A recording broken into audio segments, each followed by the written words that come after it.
যাবেন না আপনারা। আগামী 25 ডিসেম্বর তারেক রহমানের দেশে ফেরার কথা রয়েছে। তার স্বদেশ প্রত্যাবর্তন উপলক্ষে দলীয় নেতাকর্মীদের বিমানবন্দরের ভিড় জমাতে নিষেধ করলেন বিএনপির ভারপ্রাপ্ত চেয়ারম্যান তারেক রহমান।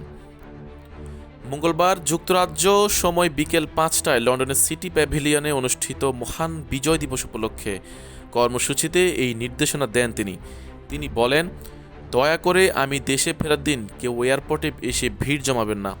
তিনি আরও বলেন, যারা আমার অনুরোধ অমান্য করবেন এবং বিমানবন্দরে ভিড় জমাবেন, আমি ভেবে নেব তারা প্রত্যেকেই স্বার্থান্বেষী এবং দলের প্রতি অশ্রদ্ধাশীল। আয়োজিত অনুষ্ঠানে বাংলাদেশ প্রত্যাবর্তন প্রসঙ্গে তিনি বলেন, আমি 25 তারিখ দেশে ফিরে যাচ্ছি, তাই আপনাদের কাছে বিদায় নিতে এসেছি। আপনারা স্লোগান না দিয়ে সবাই শান্ত হয়ে বসুন, আসুন আমরা কিছু মত বিনিময় করি।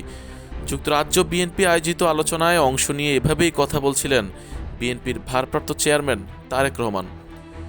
মঙ্গলবার যুক্তরাজ্য সময় বিকেল 5টায় লন্ডনের সিটি প্যাভিলিয়নে মহান বিজয় দিবস উপলক্ষে বিএনপি এই কর্মসূচির আয়োজন করে।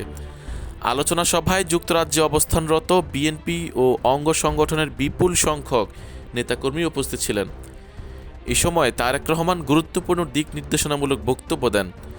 দেশে ফেরার আগে এটিই লন্ডনে তারেক রহমানের শেষ দলীয় কর্মসূচি বলে জানা গেছে। আয়োজকরা জানান, এই অনুষ্ঠানের মধ্য দিয়েই যুক্তরাজ্যের নেতাকর্মীদের কাছ থেকে আনুষ্ঠানিকভাবে বিদায় নিলেন তিনি। সময় স্বল্পতার কারণে কমিউনিটি ও সুধীজনদের সঙ্গে আলাদা কোনো অনুষ্ঠানের আয়োজন করা হয়নি বলে জানিয়েছেন স্থানীয় নেতারা।